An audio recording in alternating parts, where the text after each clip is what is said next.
welcome to camp, first session of the day. We're really pleased that everyone wanted to join us. So and I just realized my camera was covered. So that was your demonstration of what not to do. If you've got a little thing over your lens, it helps to move it out of the way. Okay, so I am not going to spend much time talking. I am going to pass the ball to our presenter for this session, which is Peter Adams. And Peter, I am giving you the power. I can feel it. I can feel that power. Let me just click that. So now, Amy, I only see 6 people, counting me. Mm-hmm.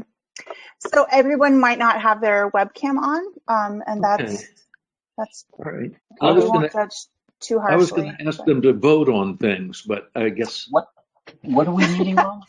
Well, there's a raise your hand button, so everybody can. It's okay. I don't need to do that. Let me just take a minute and introduce myself. Yes. My name is Peter Adams, and I taught at the Community College of Baltimore County in the English department for 34 years until I retired in 2014. I figured it out and sent them that same day. Hey, everybody, we just want to make sure that we are muted for background noise. Picked out that we're put in, I guess, green. I'm just going to mute some folks. Okay, go ahead, Peter. And I thought that was somebody correcting my biography. So during those 34 years that I taught English at this little community college in Baltimore, I taught basic writing, developmental English every semester except for the 3 sabbaticals I had. and other than that, I taught, and I loved teaching it. I found it the most rewarding teaching for me for 2 reasons. One, it just seems so important if you're interested in social justice issues and the American dream. The developmental English is where the rubber meets the road and where we can make the biggest difference in helping people who, without us, have very little chance of improving their socioeconomic status. But secondly, I always found it really challenging, by which I think I mean that lots of semesters, I didn't have nearly as many successes as I hoped I would have. And so I was always trying to figure out how to do it better. So that's been the focus of my interest for my whole professional career. What I'm going to do today is a little presentation for about 15 minutes in which I explain the reasoning behind developing co-requisite approaches to developmental English, number 1, and number 2, describe in some detail a variety of models that try to do that, and then give my humble opinion about what I think you should look for in a model that will be most robust and will produce the most success for your students. So I'm now going to switch over to a PowerPoint for 10 or 15 minutes. So I have to do share my screen. And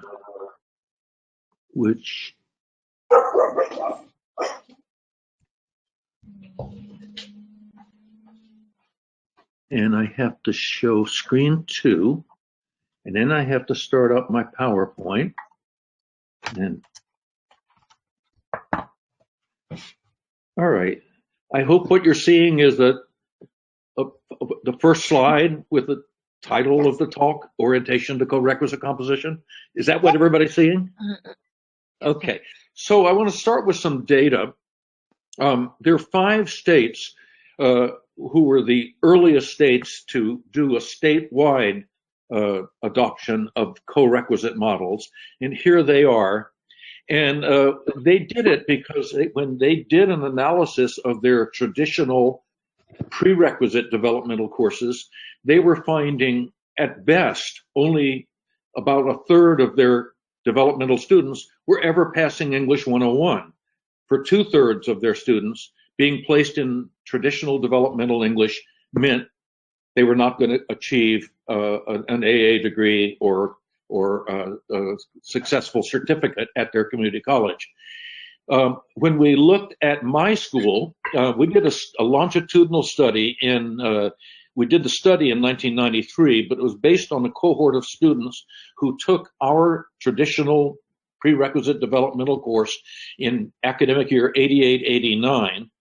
And what we found was only 57% of those students passed the developmental course. They didn't all 57 didn't pass it on their first attempt. Some of them took more than one attempt before they passed.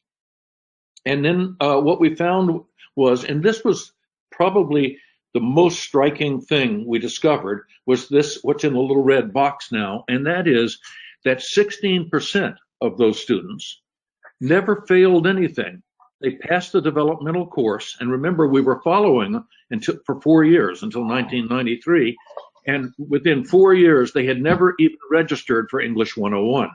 So they had dropped out of the pipeline, and you can see why we called it a pipeline when you look at this diagram. That was really upsetting. And then we started thinking about it and realized that those students who we had listed as having failed the developmental course, those 373 students, that about 90% of them didn't fail the course. They gave up in the middle of the semester. They stopped coming to class. They got so far behind, they couldn't ever catch up, so they gave up. Or something happened in their lives. Something happened in their lives that made it necessary that they drop out. And when we finally got to the bottom line, and that is how many students passed English 101, we found, as those 5 states later found when they did statewide surveys, that only about a third of our students passed English 101. 2/3 gave up and dropped out. So we were trying to figure out, why do students drop out? And I had a little group of colleagues that were working on this with me, and we started brainstorming and came up with things like this. And then we got a little bit of money and bought some pizza and bribed students to come to a focus group. And we asked them, if you had to drop out before the semester is over, what might be the reason? And they first told us none of those things. They said it'll be more stuff like this. And we listened very carefully. We found that was the bulk of the reasons that students gave. We called those life issues, but there was a second bundle, a second category of issues that they told us that were more like this. I still remember over and over again hearing from individual students that I was teaching, I'm just afraid I'm not really college material. And I was thinking, geez, whoever told her there was such a thing as college material and that she might not be it? And then I thought about her experience. She arrived on our campus, this was back in 1988, 89. No, this was later. This was in the 90s. She arrived on our campus and was given the nasty acuplacer.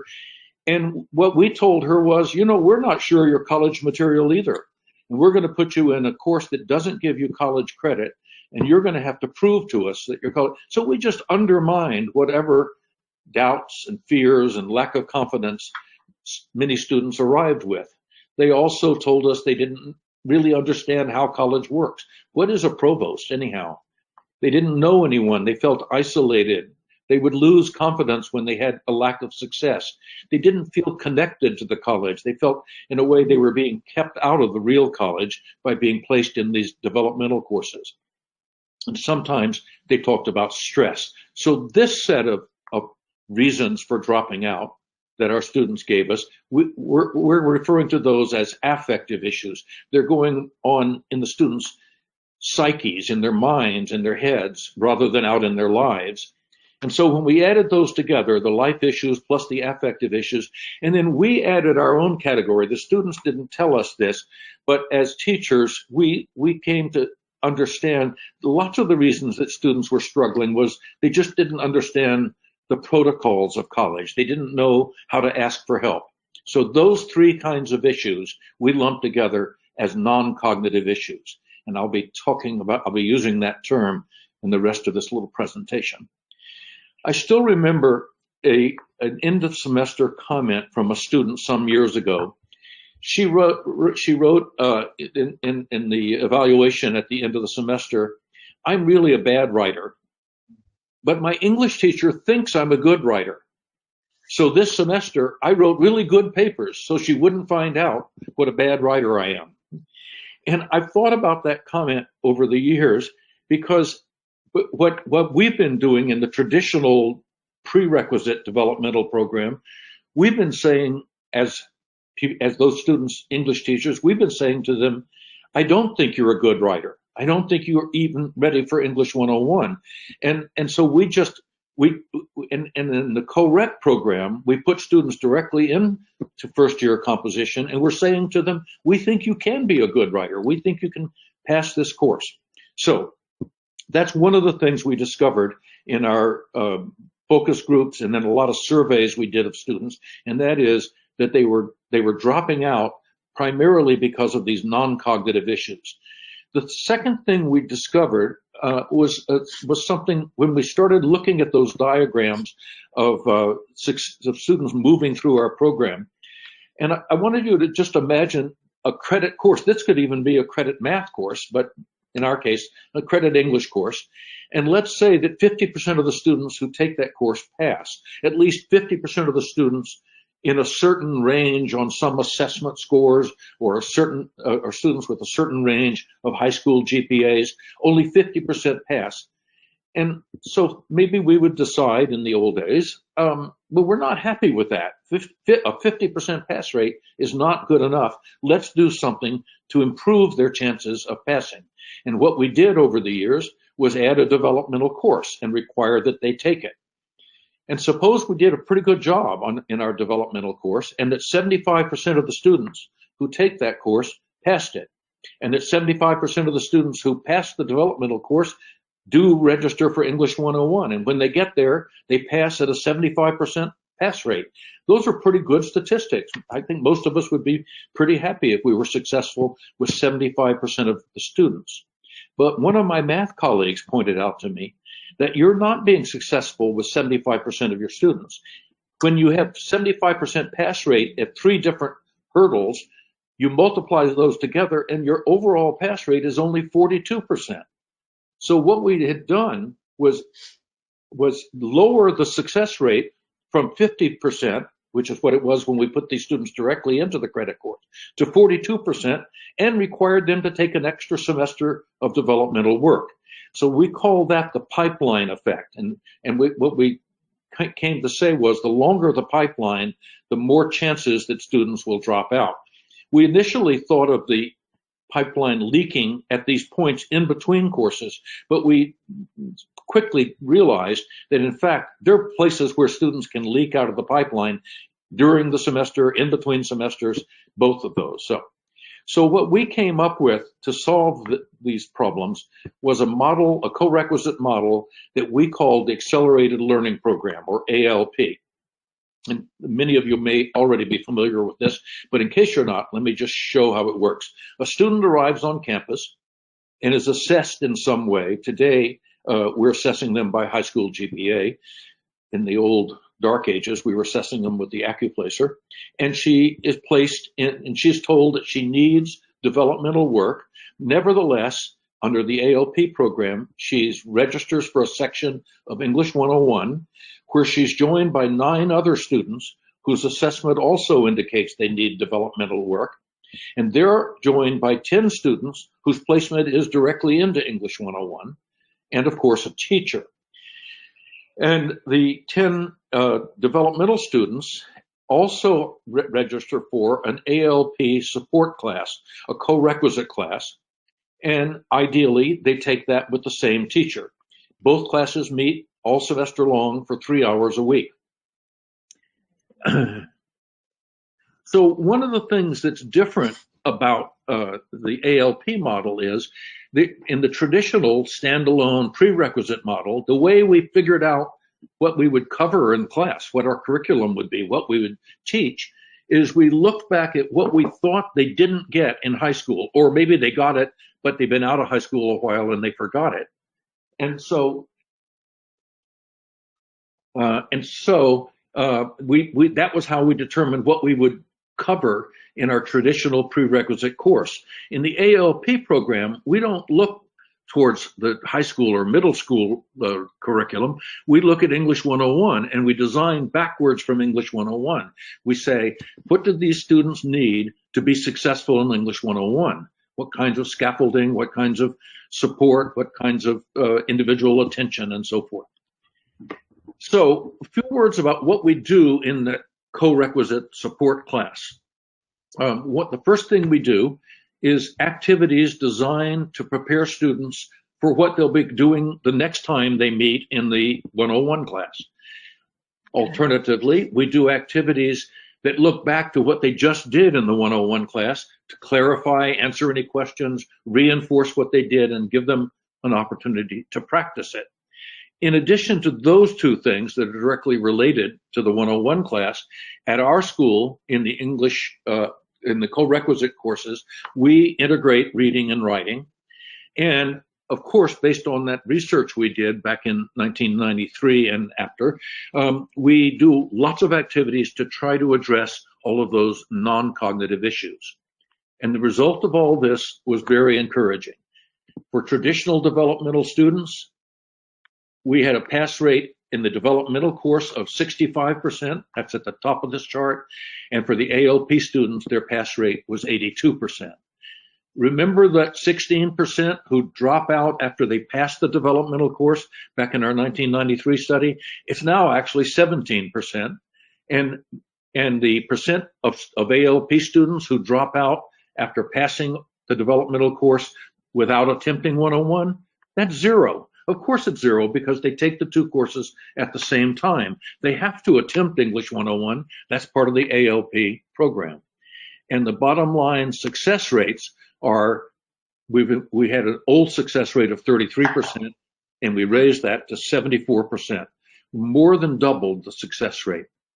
Sometimes people say, yeah, but how did, maybe you bonded with those students and got so compassionate towards them, you passed them when they weren't ready, when they weren't really ready for English 102. So we followed them into English 102.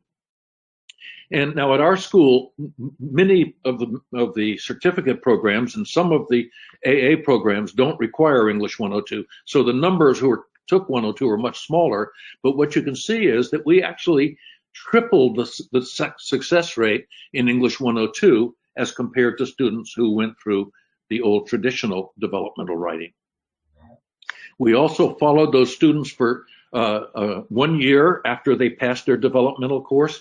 The green is the students who took traditional developmental ed. These are the percentages who had accumulated 12 college credits within 1 year of passing their developmental course. For the ALP students, you can see it's double the percentage of students. So what we were seeing was not only was it leading to success in English courses, but it was leading to success in courses across the campus. And that was really important. We also looked at graduation rates. Our graduation rates are embarrassingly low. I always debate about whether to even show this slide or not, but for students who went through the traditional prerequisite developmental program, you can see it's 10% or fewer ever graduate. And for ALP students, it's double the graduation rate. Still embarrassing, and we're working on fixing other parts of our college. For example, we now have guided pathways that we're hoping will make an impact on this. And I also should say, we do not get data on successful transfer. So we're counting only students who actually complete an AA degree. Successful transfer usually is counted as success, but we can't get that data in Maryland yet. Every year they promise we'll have it next year.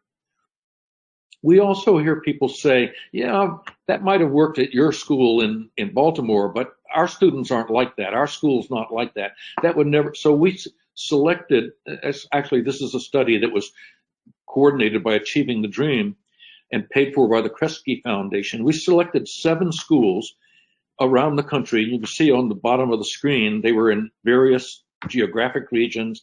Some were small, some were large, some were urban, some were rural.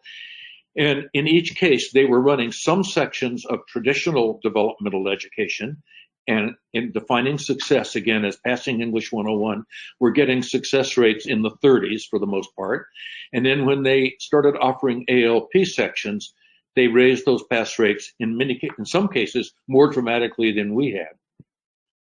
And finally, back to those 5 states that have now implemented statewide co-requisite programs, you can see they also have doubled their success rate. So this data, I would argue, is just overwhelmingly conclusive that a co-requisite model is going to produce much more success for our students than the traditional developmental course does. A little bit about what is a co-requisite model. A co-requisite is the umbrella term, and it's any developmental program in which the developmental courses are a prerequisite to the credit level course, or a co-requisite, not a prerequisite. So they have to be taking the developmental work, whatever it is, at the same time they're taking the credit course. So here's a model that I call the technology model. The students are in a credit level course, and then if they need help, they're told to go to the computer lab and work on my writing lab or something like that. An equally inexpensive model is you put the developmental students in the 101 class and you tell them if they need help to go to the writing center. Now I put those 2 models first because I think they are probably the least robust models, but they do qualify. The students are in a credit level course and are getting support, even though of course, the writing center support can be more robust. For example, if students are required to go to the writing center for a certain number of hours, if there's coordination between the co-requisite instructors and the tutors in the writing center, you can make that model much stronger. Another model is the studio model, originated at University of South Carolina. So you have a credit class that's roughly half developmental students, and then for 1 hour a week, they go to what is called a studio, and they don't all go to the same one. They go to they go to one that fits into their schedule. And then the fast track model, which I believe was originated either at Denver Community College or Front Range Community College in Colorado. And in this, the students, all developmental students, are put into a 101 class with an instructor, of course, but the class meets 6 hours a week for 14 weeks. So students are getting twice as much time. Now, notice if those students, if what that instructor does is for the first 7 weeks teach a developmental course and the next 7 weeks teach English 101, then it's not a co-requisite class. The co-requisite work has to be integrated throughout the semester for 14 weeks for it to be a co-req. And then there's Stretch, which began at Arizona State University. Again, all developmental students in the 101 class, and then for the fall semester, 3 hours a week, and in the spring semester, another 3. So it's just twice as much time in English 101. And finally, a variation on the ALP triangle model, and that is you have an ALP class that meets at 9 o'clock, another at 11 o'clock, and at 10 o'clock you have a co-req class, and the students from both classes meet there. So you don't get the advantage of small class size in the co-req class. Some colleges have adopted this model primarily because their budget office didn't think they could afford the small class sizes. And finally, you can do an ALP with 2 different instructors.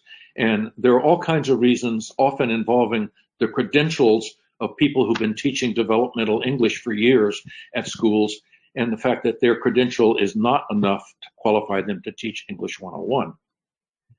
Real quickly, I just want to run down. Now, I sent you all, I don't know if you got them or not, but I sent you a couple of handouts. And the first one is a list of what I was very careful not to label these best practices. That term sounds kind of arrogant to me, but these are my recommendations for 12 features that will result in the most robust co-req model. So the students are enrolled in a college level course and the co-requisite course concurrently. Otherwise, it's not a co-req model. The curriculum in the co-requisite course is backward designed from the credit level course. So it doesn't feel like to the students like they're back in the 7th or 8th grade, making up ground that they somehow didn't get in those days. The co-requisite students are in a college level class in which at least 50% of the students have been placed into the college level class. So it's only half of the 101 class is developmental students.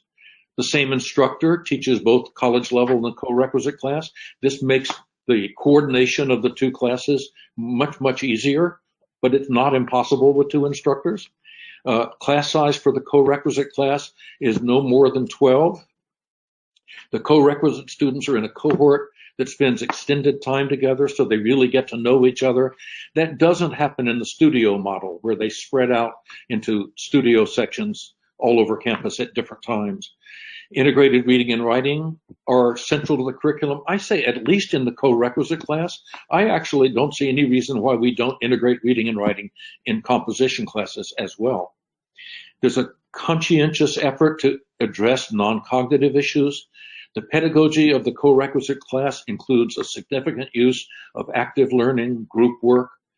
The co-req section meets for has enough hours per week to, in addition to addressing the writing issues that these students need support on, also addressing the reading issues and the non-cognitive issues. In my view, that needs to be at least 3 hours a week, although I know other schools, for a variety of reasons, have either chosen or have been forced to meet for 2 hours a week or even 1 hour a week. Significant faculty development is provided. I think this is really, really important. And finally, the model is scalable, so that if a school has adopted a model that they can do a few sections, can you scale it up so that everybody is doing it that way? And that is not so easy with that triangle model I showed you. And one last slide about pedagogy. Back to this slide for 1 second. I do want to say of those that there are lots of schools that aren't doing all 12 of these. Some are doing a couple of things that I don't have on my list. And I think that's wonderful. I think there are a variety of reasons, both reasons that they don't think, for example, that active learning is so important, so they leave out number 9. That's a judgment call, and these are my recommendations. But I know that whatever model, even models with 2 instructors or models that meet fewer hours per week, will improve success rates over the traditional prerequisite model. So even though these are my recommendations, I have a lot of respect for people regardless of what model and what the details are of their model. Finally, about pedagogy, and I've also sent you a handout about this. 6 things that I recommend about co-requisite. First, backwards curriculum design. We talked about that twice before, so I won't dwell on it. And active learning in the writing classroom. I know a lot of, before I started teaching in the ALP program, I'd never heard of active learning. I'm now a zealot about it.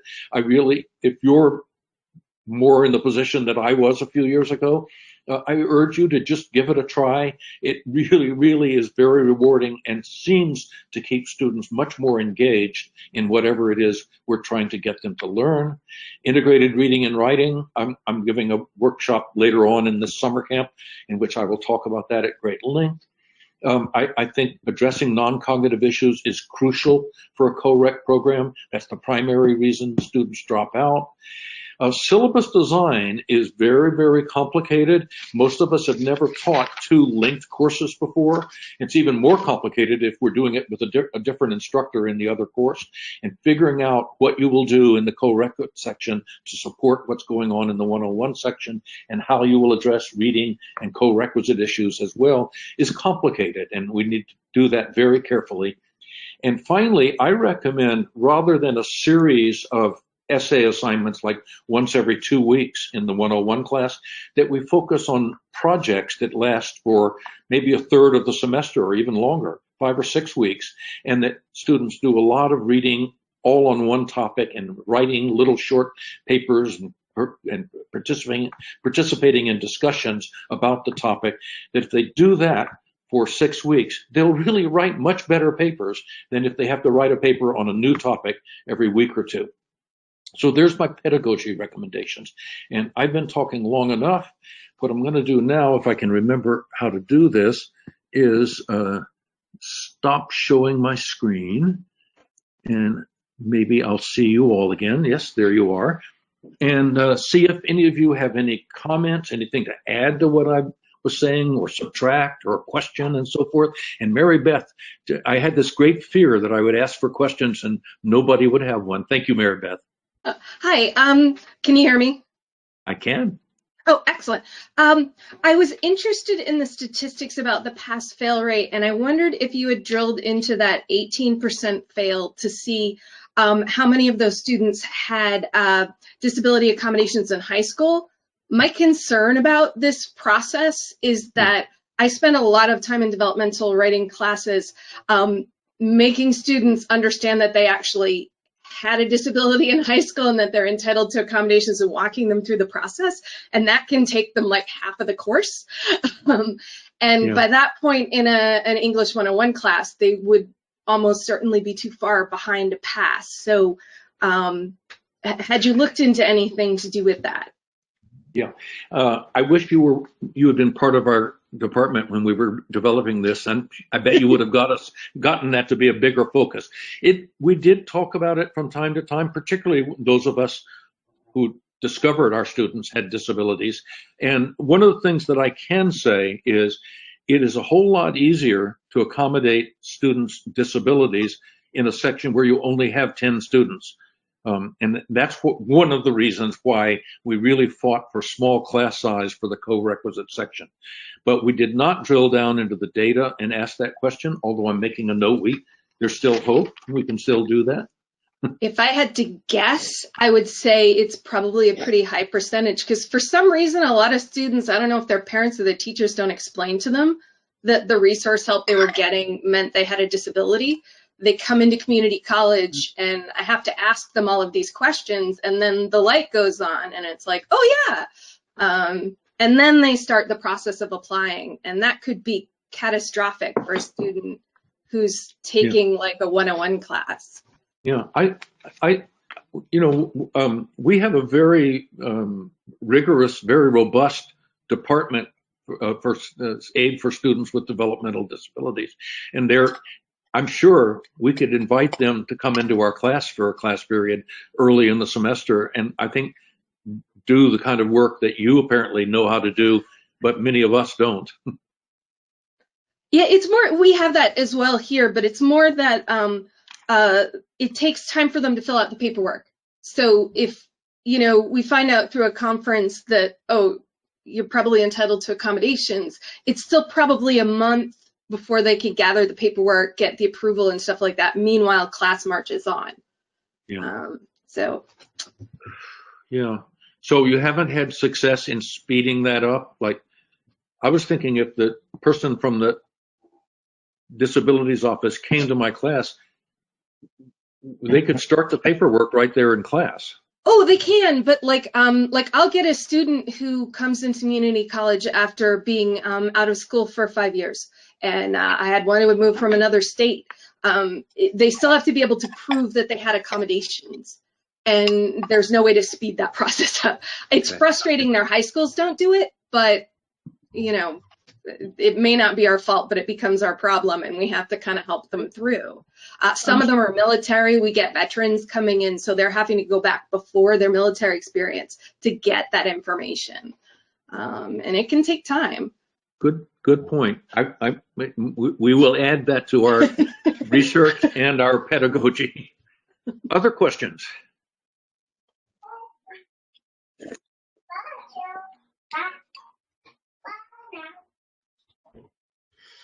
So whoever is...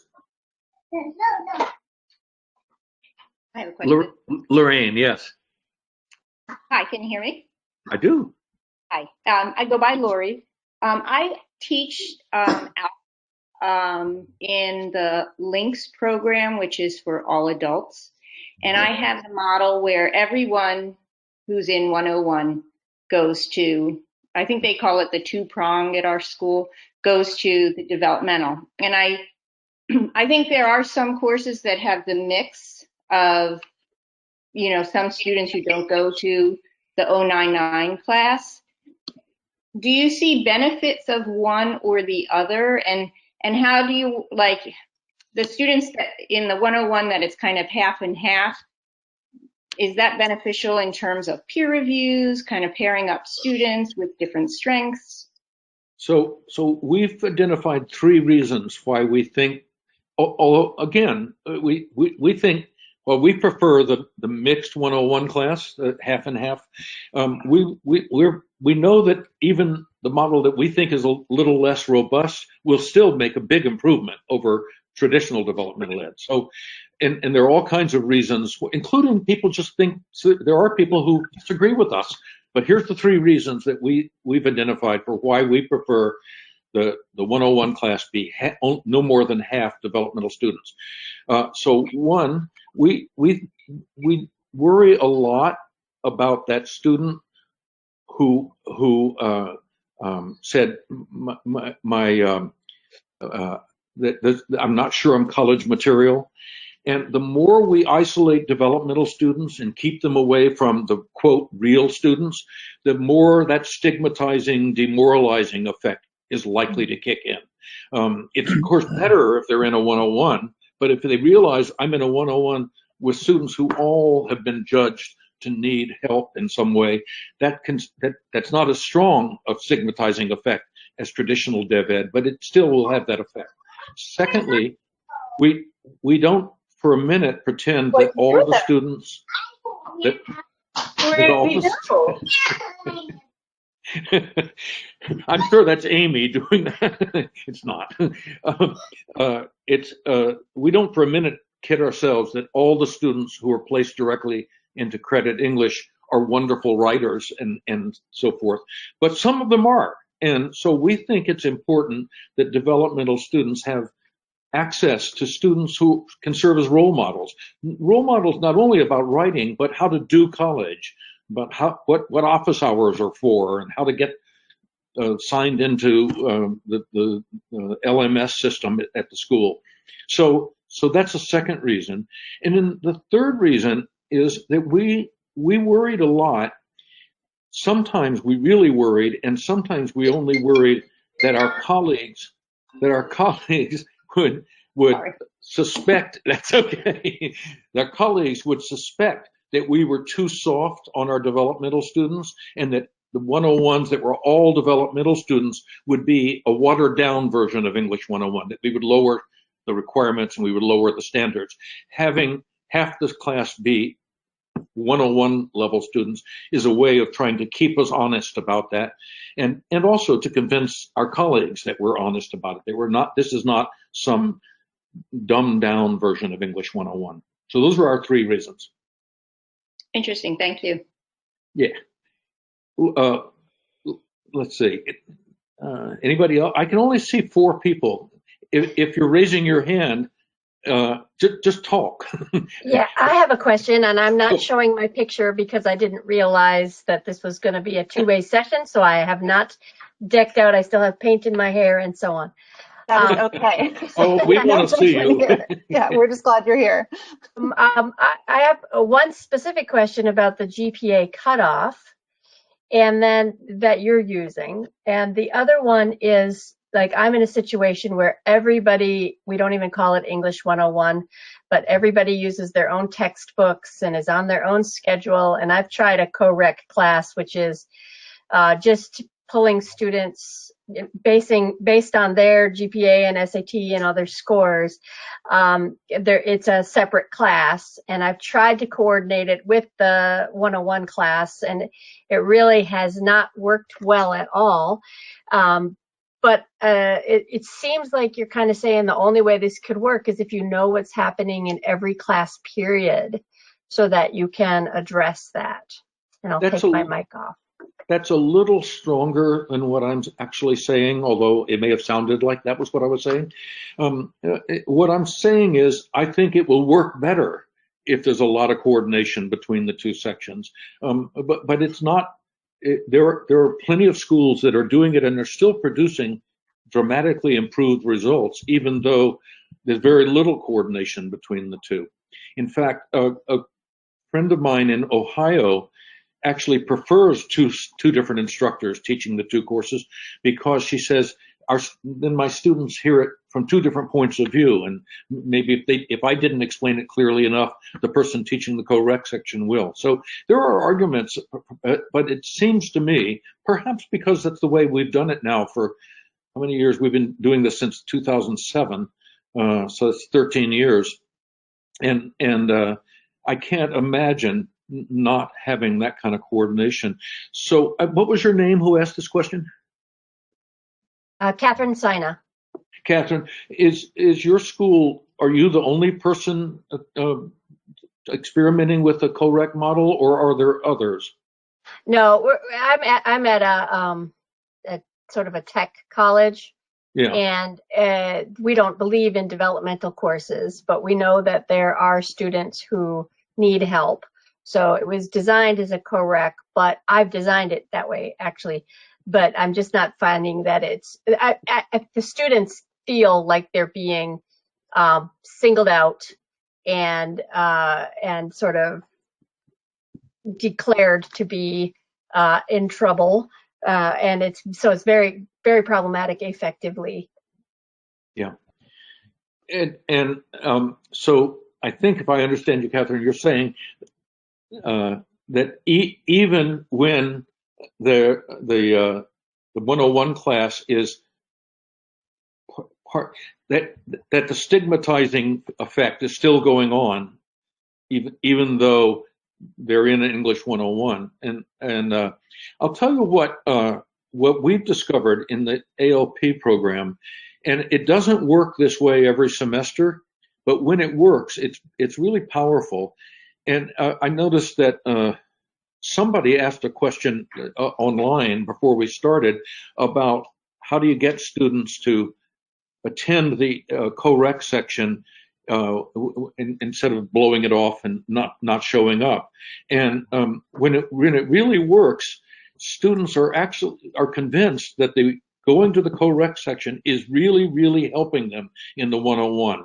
And when they believe that, then they don't want to blow it off. They do want to come. And in fact, we often have 101 level students in the section who ask if they can come to the Coreq section. So it becomes clear that if it becomes clear that it really will help them do better in the 101 class, then attendance isn't nearly as much of a problem.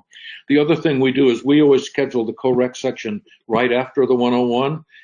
Other people do it other ways. That's not one of my 12 recommended things, but that's how we do it. And that means when 101 ends and everybody gets up and leaves the room, I along with the 10 Coreq students are walking to the next classroom for the Coreq section. And if any of them peel off and head to the parking lot, I can grab them by the scruff of the neck and pull them back in. So my alarm clock is telling me we're out of time, Amy. Am I right? Well, let me just fit that last question in. So Yeah, what's your GPA cutoff? Yeah, that's fine. We can take a couple more minutes. Okay. Anybody else? What is the GPA that you use to decide that students? I'm afraid to say because we didn't go to that till after I retired, and I know they told me what they're using, but I don't remember. Exactly. Yeah. Okay. Thank you. Thank you, Catherine. One more. I have another question if no one else has one. Yeah. Have you had any discussion, like the majority of our Writing Center tutors are actually student tutors who can usually work with like good writers to kind of find errors, but they probably wouldn't be the best to support co-requisite developmental writing students. Did you look at that at all? And have you found that you need like a devoted like professional tutor who works with those students, or? So let me just say, Mary Beth, that our tutors are actually faculty members, and it doesn't help. We have a couple, but most are students. Yeah. No, when we started our Writing Center 25 years ago, we insisted our formula is faculty who tutor 6 hours a week in the Writing Center, that counts as a 3-credit course. And everybody's been happy. We were really lucky. Anyhow, but even then, what we've found is, now we don't rely on the Writing Center for most of the support, but we do have some Writing Center tutors, these faculty tutors, that we identify as particularly adept at working with Corequisite students, and we give the Coreq students their names and tell them to ask for an appointment with Ray Rosenthal. That's a good idea. Ask for someone by name. Yeah. Well, folks, it was nice talking to you all this morning. The only complaint I have about this is, while I was doing the PowerPoint, my coffee got cold. I'm gonna have to figure out how to do this and drink coffee at the same time. I wish you all luck. Mary Beth, I want to thank you for the suggestion about being more attentive to students with disabilities, which we've not done a good enough job of. So enjoy your time at camp. You know, we'll meet at the campfire tonight, and there'll be s'mores and marshmallows. And I'll be leading a workshop on how to make those lanyards out of GIMP. Bye bye, everybody for coming. Thank you.